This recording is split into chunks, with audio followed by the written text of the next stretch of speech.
পুরো সংবাদে স্বাগতম। আপনাদের সাথে আছি আমি আতিয়া বেগম ঝর্ণা। সারা দেশে নারী ও শিশু ধর্ষণের বিচার ও হিন্দুত্ববাদী সন্ত্রাসী ধর্ষক গোষ্ঠী ইসকনের নিষিদ্ধের দাবিতে বিক্ষোভ মিছিল ও প্রতিবাদ সভা করেছে সাধারণ মুসলিম জনতা। জগন্নাথপুর প্রতিনিধি মোহাম্মদ মুকিমুদ্দিনের তথ্য ও ভিডিও চিত্রে দেখুন বিস্তারিত প্রতিবেদনে। হিন্দুত্ববাদী চক্র কর্তৃক মুসলিম নারীদের সম্ভ্রম নষ্ট, ধর্ষণ, অপহরণ ও হত্যাসহ ইসকনের সব ধরনের সন্ত্রাসী কর্মকাণ্ডের প্রতিবাদ ও ইসকন নিষিদ্ধের দাবিতে বিক্ষোভ মিছিল ও প্রতিবাদ সমাবেশ অনুষ্ঠিত হয়েছে।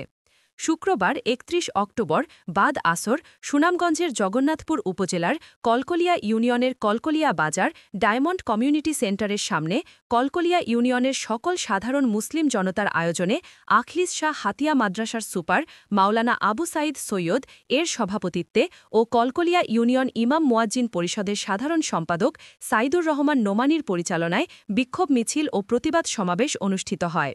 প্রতিবাদ সমাবেশে বক্তৃতা রাখেন মাওলানা রুহুল কবির লতিফি, কলকলিয়া ইউনিয়ন ইমাম মুয়াজ্জিন পরিষদের উপদেষ্টা হাফিজ আজিজুল হক, জগন্নাথপুর উপজেলা খেলাফত মজলিসের সাধারণ সম্পাদক মাওলানা সাইফুর রহমান সাজাওয়ার, আব্দুল জলিল জালালি, ইমাম মুয়াজ্জিন পরিষদের যুগ্ম সম্পাদক মাওলানা তোফায়েল আহমদ মিনার, জগন্নাথপুর উপজেলা ছাত্র মজলিসের সভাপতি শায়েক আহমদ মামুন প্রমুখ।